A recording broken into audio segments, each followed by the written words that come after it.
Hello guys. അങ്ങനെ on എക്സാമിൻ്റെ paper കിട്ടിയിട്ടുണ്ട്. ആകെ 3 കിട്ടിയിട്ടുള്ളൂ. എന്നാലും കുഴപ്പമില്ല. രണ്ടെണ്ണത്തിൻ്റെ ഇനി ഷോർട്ടാക്കി കിട്ടിയിട്ടുണ്ട്. ഫിസിക്സും കെമിസ്ട്രി മാത്സാണ് കിട്ടിയിട്ടുള്ളത്. ഇംഗ്ലീഷും ഹിന്ദിയും കിട്ടിയിട്ടില്ല. ഞാൻ അപ്പോൾ ഒറ്റയ്ക്കായിട്ട് വീഡിയോ എടുക്കുന്ന അതിൻ്റേതായ പരിമിതികളുണ്ടാവും. അപ്പോൾ എന്തായാലും നമുക്ക് ഇവിടെ നിന്ന് ഇങ്ങോട്ട് തുടങ്ങാം. അപ്പോൾ ആദ്യം തന്നെ നോക്കുകയാണെങ്കിൽ ഫിസിക്സ്. ഒരു പ്രതീക്ഷയില്ലായിരുന്നു എനിക്ക്. ഞാൻ ലാസ്റ്റ് നിമിഷത്തിൽ പഠിച്ചു പോയതായിരുന്നു. 30ൻ്റെ മേലേക്ക് ഉണ്ടാവുന്നതായിരുന്നു പ്രതീക്ഷ. കിട്ടിയിരിക്കുന്നു 40. നോക്കുകയാണെങ്കിൽ വൺ വേർഡൊക്കെ ആദ്യത്തെ ഞാൻ ഫുള്ള് ശരിയുള്ളത് എഴുതുള്ളൂ. തെറ്റെന്നുള്ള എനിക്ക് സംശയമുള്ളതൊന്നും ഞാൻ എഴുതൂല. അപ്പോൾ ഞാൻ എണ്ണി നോക്കിയിട്ടൊക്കെ ഉണ്ട്. കറക്റ്റ് 40 തന്നെയാണ്. വലിയ കുഴപ്പമില്ല. ഞാൻ ലാസ്റ്റ് ദിവസം പഠിച്ചിട്ടുള്ളൂ. കാരണം എന്താ വെച്ചിട്ടുണ്ടെങ്കിൽ ഞാൻ ഫിസിക്സിലാണെങ്കിൽ ഏകദേശം 2 ചാപ്റ്ററോളം കംപ്ലീറ്റ് ആയിട്ട് പഠിച്ചിട്ടുള്ളൂ. ഫസ്റ്റത്തെ 2 ചാപ്റ്റേഴ്സ്, 3ാമത്തെ ചാപ്റ്റർ പകുതി എത്തിയിട്ടുള്ളൂ. എൻട്രൻസ് ലെവലാണെങ്കിലും ബോർഡിലാണെങ്കിലും. പിന്നെ 4ാമത്തെ ചാപ്റ്ററാണ് പഠിച്ചിട്ടില്ല. അങ്ങനെയൊക്കെയാണ് പോയത്. അതിനോടാണ് ഇപ്പോൾ 40 കിട്ടിയത്. എന്തായാലും കുഴപ്പമില്ലാത്തൊരു സ്കോർ തന്നെയാണെന്ന് വിചാരിക്കാൻ പറ്റുന്നു എന്ന് വിചാരിക്കുക. ഇതെന്താ പ്രശ്നം എന്ന് എനിക്ക് മനസ്സിലായത്. സംഭവം എന്തൊക്കെയാണ് 21ാമത്തെ ക്വസ്റ്റ്യനൊക്കെ തെറ്റീന്ന്.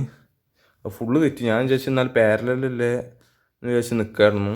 എന്താ അറിഞ്ഞൂടാ. ഫിസിക്സ് അപ്പോൾ ഇതാണ് മാർക്കിൻ്റെ അവസ്ഥ. നമുക്ക് അത്ര കുറേ പേജൊക്കെ എടുത്തിന്. എന്തിനാണ് അത്രയൊക്കെ പേജ് എടുത്ത് എൻ്റെ ആവട്ടെ. അപ്പോൾ 40 മാർക്കുണ്ട്.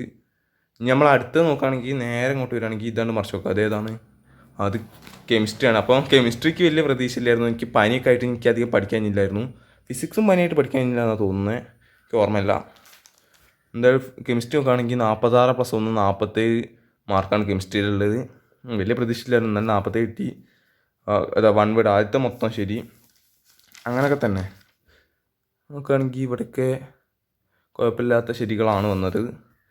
ഇവിടെ ഒരു ചിത്രം വരച്ചിട്ട് ബാക്കിയുള്ള ചിത്രം എവിടെ നിന്നൊക്കെ ടീച്ചറിനോട് ചോദിച്ചു. ഇവിടെ ഉണ്ടായിരുന്നു. അതിനൊരു മാർക്ക് കിട്ടിയിരുന്നു ടീച്ചർ. അപ്പോൾ ഞാൻ ഇവിടെ വരയ്ക്കാൻ നിന്നായിരുന്നു. പിന്നെ കുറച്ച് പേജ് കൂടുതൽ എടുക്കാൻ വിചാരിച്ചിട്ട് ഇപ്പുറത്ത് വരച്ചാണ്. കുറച്ച് വലുതാക്കിയിട്ട് ഒരു വൈബല്ലേ. പിന്നെ അങ്ങനെ കുറേ പേജൊക്കെ എടുത്തു. എനിക്ക് കുറേ പേജ് എടുക്കാൻ വല്ലാത്തൊരു ഇതാണ്. പൈസ കൊടുത്തില്ല എന്തായാലും പരീക്ഷയ്ക്ക്. അപ്പോൾ കുറച്ച് പേജൊക്കെ ഉണ്ട് വാരി എടുക്കുക തന്നെ. ഇടംവലൊന്നും നോക്കാമില്ല അപ്പം അതിൽ. അങ്ങനെ പരീക്ഷയ്ക്ക് എഴുതി. ഇവിടെയൊക്കെ തെറ്റി. ലാസ്റ്റിക്ക് ഞാൻ കുറേ തെറ്റിക്ക് സംശയം തോന്നുന്നൊക്കെ ലാസ്റ്റിക്കാണ് ഞാൻ എഴുതിയത്. ലാസ്റ്റ് എന്തൊക്കെയോ കാട്ടി 47 മാർക്കാണ് ഇപ്പോൾ കെമിസ്ട്രിയിൽ ഇട്ടിട്ടുള്ളത്. അടുത്ത നോക്കുകയാണെങ്കിൽ നമ്മളെ മാത്സ് ഉറക്കം ഇനി പഠിച്ചതാണ്. 3 ലൈവ് സൈലം എക്സാമിനർ എജ്യൂപോർട്ട് 3 ലൈവും കണ്ടിട്ട് പോയതാണ് മാത്സ്. നിങ്ങൾ കണ്ടിട്ടുണ്ടാവും എൻ്റെ വീഡിയോ. ഏകദേശം 38,000 ആൾക്കാരോളം കണ്ടിട്ടുണ്ട്. ഞാൻ ഉറക്കം ഇനി പഠിച്ച് സ്കൂളിൽ നിന്ന് ഉറങ്ങിയില്ല. വീട്ടിൽ നിന്നിട്ടാണ് പിന്നെ ഉറങ്ങിയത്. ഒരു ദിവസം മൊത്തം ഉറക്കം ഇനി പഠിച്ചാണ്. നോക്കുകയാണെങ്കിൽ നമ്മൾ മാർക്ക് നോക്കാം. നേരെ 55 അതായത് 56. ചെറിയ കെയർലെസ് മിസ്റ്റേക്കിനോണ്ടാണ് 2 മാർക്കും പോയത്. പിന്നെ 3 മാർക്കിൻ്റെ ക്വസ്റ്റ്യൻ എനിക്ക് തീരെ അറിയത്തില്ല. അതാണ് ഇത് മൊത്തം ശരി. ഞാൻ ഉറക്കം ഇനി പഠിച്ചാൽ നല്ല ഗുണം ഉണ്ടായിരുന്നു തന്നെ പറയാം. 3 ലൈവിൽ ഏതൊക്കെ ലൈവിൽ ചോദിച്ചാൽ ഇന്ത്യ ക്ലാസ്സിൽ ഒരു ആകെ എനിക്ക് മാത്രം കിട്ടിയൊരു ക്വസ്റ്റ്യനൊക്കെ ഉണ്ടായിരുന്നു. അതേതാണെന്നൊക്കെ ഞാൻ വഴിയെ കാണിച്ചു തരാം. പറയുകയാണെങ്കിൽ ഇതൊക്കെ കിട്ടി. ഇങ്ങനെ കിട്ടി. ശരി ഫുള്ള് ശരി. ഇവിടെ ഒരു ചെറിയ കെയർലെസ് മിസ്റ്റേക്കിനോണ്ടാണ് 1/2 മാർക്ക് പോയത്. എനിക്ക് സംഭവം ഇപ്പോഴും കത്തിയില്ല. എന്തിനാണ് പോയെന്ന്. എൻ്റെ കണക്കൂട്ടലൊക്കെ ശരിയാണെന്ന് തോന്നുന്നു. ഞാൻ കുറച്ച് നേരം ഇവിടെയൊക്കെ നിങ്ങളൊന്ന് പോസ് ചെയ്തിട്ട് എൻ്റെ എന്തെങ്കിലും തെറ്റുണ്ടെന്ന് പറയണേ. ഈ ക്വസ്റ്റ്യൻ ആയിരുന്നു അത്. അപ്പോൾ ഒന്ന് അറിയുകയാണെങ്കിൽ ഒന്ന് പറഞ്ഞാൽ മതി. എനിക്ക് എന്താ സംഭവം കത്തിയില്ല ഇപ്പോഴും. ടീച്ചർ വട്ടൊക്കെ ഇട്ടിച്ചാണ്. 1/2 മാർക്ക് അതിനാണ് പോയത്. പിന്നെ കുഴപ്പമില്ലാതെ എല്ലാത്തിനും മാർക്കുണ്ട്. എന്നാലും ഇതൊക്കെ ശരിയായിരുന്നു. ഇത് മെട്രിക്സിൻ്റെ വലിയ ക്വസ്റ്റ്യൻ ഉണ്ടാവും. അത് നീണ്ടു വലിയ ക്വസ്റ്റ്യൻ അറിയാൻ മതിയോ. ഇതെന്തോ എന്തൊക്കെയാണ് എനിക്കറിഞ്ഞു. അപ്പോൾ അതൊക്കെ ഇങ്ങനെ അതൊക്കെ ശരിയായ 6 മാർക്കൊക്കെ കിട്ടി. പിന്നെ ഇതുണ്ട് തെറ്റി 9ാമത്തെ ക്വസ്റ്റ്യൻ. അത് എനിക്കറിയില്ലായിരുന്നു. ഞാൻ അത് ഒരു ലൈവിലും കണ്ടില്ല. പിന്നെ പെർമ്യൂട്ടേഷൻ്റെ എന്തോ ആയിരുന്നു. ഞാൻ പിന്നെ കമൻറ്റൊക്കെ നോക്കിയപ്പോൾ ഞാൻ ആ വീഡിയോൻ്റെ തന്നെ അടിയിൽ പറഞ്ഞിരുന്നു ഈ ക്വസ്റ്റ്യൻ കിട്ടിയില്ല എന്ന്, കോപ്പി അടിച്ചാണെന്ന് പറഞ്ഞിരുന്നു. അത് എൻ്റെ ഫ്രണ്ടിനോട് ചോദിച്ചിട്ട്. അപ്പോൾ അത് തെറ്റി. ബാക്കിയൊക്കെ ശരിയായി. പിന്നെ അത്ഭുതകരമായിട്ട് 20ാമത്തെ ക്വസ്റ്റ്യൻ അതെനിക്ക് കുറച്ച് അറിവുള്ളായിരുന്നു. ഞാൻ എൻ്റെ രീതിയിലാണ് എഴുതിയപ്പോൾ അതിന് ഫുൾ മാർക്ക് കിട്ടിയിട്ടുണ്ട്. അതിനോടാണ് ഇപ്പോൾ 55 കിട്ടാനുള്ള ഇത് തന്നെ വന്നത്. പിന്നെ ഞാൻ എന്തൊന്ന് കാണിച്ചിട്ട് പറഞ്ഞിരുന്നു. ഈ ക്വസ്റ്റ്യൻ ഇത് നമ്മളെ ക്ലാസ്സിൽ ടീച്ചർ പറഞ്ഞ അനന്തൂര് മാത്രം കിട്ടിയിട്ടുള്ളൂ എന്നാണ്. അപ്പോൾ ഞാനങ്ങനെ ഒന്നും പറയാനില്ല. അപ്പോൾ ഈ ക്വസ്റ്റ്യൻ ഇതിൻ്റെ മാത്രമേ കിട്ടിയിട്ടുള്ളൂ. ഇത് ഞാൻ എക്സാമിനറിലൊക്കെ കണ്ടതാണ്. അപ്പോൾ അപ്പോൾ എനിക്ക് ഓർമ്മ വന്നപ്പോൾ അതുകൊണ്ട് എടുത്ത് എഴുതി. പിന്നെ വേറെ ഒന്നും പറയാനില്ല. അപ്പോൾ ഇതാണ് 19ാമത്തെ ക്വസ്റ്റ്യൻ. എക്സ്ട്രാ ക്വസ്റ്റ്യനാണ് ഈ വട്ടട്ടച്ചിക്കന്. എനിക്ക് ഏതെങ്കിലും തെറ്റിയാൽ എക്സ്ട്രായി ഞാൻ എഴുതിച്ചാണ്. എക്സ്ട്രയിൽ ഒരു 3 മാർക്ക് കിട്ടിയിട്ടുള്ളൂ. പിന്നൊരു എക്സ്ട്രാ ഇട്ടിച്ചിന്. ഞാൻ വെറുതെ ഒരാവേശത്തിൽ കിടക്കട്ടെ ചോദിച്ചു. മാർക്കറ്റ് പോവുകയാണെങ്കിൽ പോകണ്ട, അങ്ങനെ പോകണ്ടല്ലോ അത്. അപ്പോൾ അങ്ങനെ അതാണിപ്പോൾ മാർക്ക് കാണിച്ചു തരാം.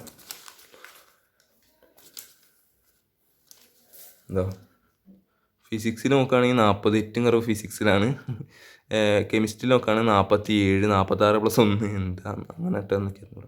അപ്പോൾ 55.5 മാത്സിൽ. അപ്പോൾ ഉറക്കം കഴിഞ്ഞ് പഠിച്ചതിലുള്ള ഗുണമുണ്ട്. ആരൊക്കെ പറഞ്ഞു ഉറക്കം കഴിഞ്ഞ് പഠിച്ചിട്ടുണ്ടെങ്കിൽ നമ്മൾ പരീക്ഷകളിലൊക്കെ മറന്നു പോകുന്നു. അതൊക്കെ വെറും തട്ടിപ്പാണ്. പക്ഷേ എന്നും ഉറക്കം ചെയ്യരുത്, അത് വൻ സീനാവും എന്നാണ് എൻ്റെ ഒരു വിശ്വാസം. എനിക്ക് അറിഞ്ഞൂടാ. അപ്പോൾ ഇതാണ് ഇപ്പോൾ 3 കിട്ടി. ഇനിയിപ്പോൾ ഷോർട്സ് ആയിട്ട് ഞാൻ ഇട്ടാം. ഇംഗ്ലീഷ് ഹിന്ദിയൊന്നും വലിയ പ്രതീക്ഷ ഒന്നും ഇല്ല. ഇനി ഷോർട്സ് ആക്കി ഇട്ടിട്ടും വലിയ കിട്ടണമെങ്കിൽ നിങ്ങളൊന്ന് കമൻറ്റ് ഇടുക. പിന്നെ ഞാൻ ഒരു കാര്യം കാണിച്ചാൽ എന്താ കൈ കാണാൻ കഴിയും. ഇതവിടെ ഒരു വര എണ്ണാൻ കഴിയും. കാണിക്കണേ ഒറ്റയ്ക്ക് ക്യാമറ വെച്ചാൽ അതാ ഇതൊക്കെ കഴിഞ്ഞ പ്രാവശ്യം ലാബിൽ നിന്ന് പറ്റിയായിരുന്നു. കെമിസ്ട്രി ലാബിൽ നിന്ന് ഞാൻ എന്തോ ഉപ്പിടുന്ന സാൾട്ട് എടുക്കുന്ന സ്പൂണൊക്കെ ഉണ്ടല്ലോ. പിന്നെ ഒരു സാധനം ഉണ്ടല്ലോ ഇങ്ങനെ മറ്റേ നമ്മളെ ടെസ്റ്റ് ട്യൂബ് ഇങ്ങനെ കുളത്തിടാൻ കഴിയും. അതിങ്ങനെ വലിച്ചേരി കോരിപ്പോയത്. അത് തുരുമ്പും പിടിച്ചിരുന്നു. കഴിഞ്ഞ വ്യാഴാഴ്ച പറ്റിയതാണ്. ഇപ്പോഴും ഉണങ്ങിയിട്ടില്ല. ഇനിയിപ്പോൾ തീറ്റടിക്കേണ്ടി വരും എന്ന് എനിക്കറിയില്ല. നാളത്തെ പക്ഷേ നല്ല വേനയുണ്ട്. ചെറിയ മുറിയാണെന്ന് പറഞ്ഞിട്ട് വരില്ല. കാണുന്നില്ല മാങ്ങ ഒന്ന് റെഡി അവിടെ ഫോണ് ഇതാ കാണായും. ഇത്ര ചെറിയ മുറിയാണ്. അതിൻ്റെ ഉള്ളിൽ എന്തൊക്കെയോ കറുപ്പൊക്കെ ഉണ്ട്. എന്താ അതിൻ്റെ തുരുമ്പാണെന്ന് എനിക്ക് അറിഞ്ഞൂടാ. അതൊക്കെ എന്തെങ്കിലുമൊക്കെ ആവട്ടെ. എന്തൊക്കെ നൂലാമാലകൾ വന്ന് കയറിയിട്ട് നമ്മൾ പുറത്തേക്ക് പോയി നോക്കുകയാണെങ്കിൽ ഇപ്പം നിങ്ങൾക്ക് കാണാൻ പറ്റും. ഒന്നും കാണാൻ പറ്റില്ല. ഇനി ഇത് തുറന്നിട്ട് കാണാൻ പറ്റും. അവസ്ഥ കാണാം. അപ്പോൾ എന്തായാലും വീഡിയോ എടുക്കില്ല. അപ്പോൾ ഇതും കൂടി ആയിട്ട് ക്ലീൻ ചെയ്യാമെന്ന് വിചാരിച്ചു. ഫുൾ റെഡിയാക്കി വെച്ചു നമുക്ക്. അപ്പോൾ എന്തായാലും ഇതൊന്ന് വൃത്തിയാക്കിയിട്ട് കാണാം. നേരെ വൃത്തിയാക്കൽ പരിപാടികൾ തുടങ്ങാം. മീനൊക്കെ അവിടെ ഉണ്ട്. ചില്ലി മസാലയാണ്. ക്ലിയർ എന്താ ആവാത്ത. എന്തായാലും വൃത്തിയാക്കൽ പരിപാടികൾ തുടങ്ങി.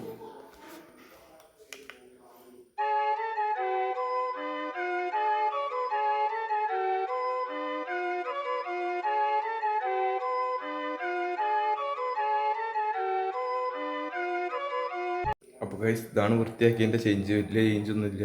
മുട്ടായി കവറൊക്കെ എടുത്ത് മാറ്റി. ഈ വൃത്തിയൊന്നും നമുക്ക് പറഞ്ഞല്ല. ഒരുമാതിരി എനിക്ക് വയ്യ വൃത്തിയാക്കണം. ഇത് എന്തായാലും വൃത്തിയാക്കിൻ്റെ 2-3 ദിവസം കഴിഞ്ഞ് അങ്ങനെ തന്നെയാവും. ഇല്ല ഇങ്ങനെ തന്നെ ഇല്ല മുട്ടായി വന്ന മാതിരി തന്നെ. അതിന് നല്ല വൃത്തിയാക്കില്ല. പക്ഷേ എനിക്കിങ്ങനെ അലങ്കോലായി കിടക്കണം തന്നെ ഇഷ്ടം. വൃത്തിയാക്കണമെന്ന് വലിയ ഇഷ്ടമൊന്നുമില്ല. പക്ഷേ വീഡിയോയ്ക്ക് വേണ്ടി എന്തെങ്കിലുമൊക്കെ ചെയ്യേണ്ട അമ്മ. പിന്നെ എന്ത് ചെയ്യുന്ന പിന്നെ വേറെ കുറച്ച് ഗപ്പികളുണ്ട് അറിഞ്ഞിരുന്നു. ആ ഗപ്പികളും കൂടി കാണിച്ചു തരാം. 3 ഗപ്പികളും കൂടി എടുക്കും. ഇതാ കാണാൻ പറ്റുമെന്ന് വിചാരിക്കുന്നു. എനിക്ക് കാണാൻ പറ്റില്ല. നിങ്ങൾക്ക് കാണാൻ പറ്റുമെന്ന് വിചാരിക്കുന്നു. ഇതിന് നല്ല ഇയറൊക്കെ ഉണ്ട്. അപ്പം ഇതിനെ അടച്ചിട്ട് ഇയറില്ലാത്തതാണ് ഞാൻ കൊരുത്തിക്ക് വെച്ചാണ്. അപ്പോൾ എന്തായാലും ഇന്നത്തെ ഒരു ചെറിയ വീഡിയോ ആയിരുന്നു എന്ന് വിചാരിക്കുന്നു. പരീക്ഷ പേപ്പറൊക്കെ കണ്ടു. ഇനിയിപ്പോൾ 2 പരീക്ഷ പേപ്പറും കൂടി ഉണ്ട്. ഷോർട്ടാക്കിയിട്ടാണെങ്കിൽ ഇടാം. വലിയ കോളൊന്നുമില്ല. അത് ഷോർട്ടാക്കിയിട്ടാണുള്ള മാത്രം മാർക്കൊന്നും ഉണ്ടാവും. നിൽക്കൊന്നുമില്ല. അല്ലെങ്കിലും ഇപ്പോൾ ഹിന്ദിയിലും ഇംഗ്ലീഷിലും മാർക്ക് ഇട്ടിട്ട് എവിടെ പോകാനാണ് നമ്മൾ. എനിക്കൊന്നും വയ്യ. അപ്പോൾ എന്തെങ്കിലും ആവട്ടെ. എന്തായാലും നമ്മൾ ഇന്നത്തെ വീഡിയോ എടുത്താണ്. എല്ലാവരും ഇഷ്ടപ്പെട്ട് ലൈക്ക് ഷെയർ സബ്സ്ക്രൈബ് ചെയ്യുക.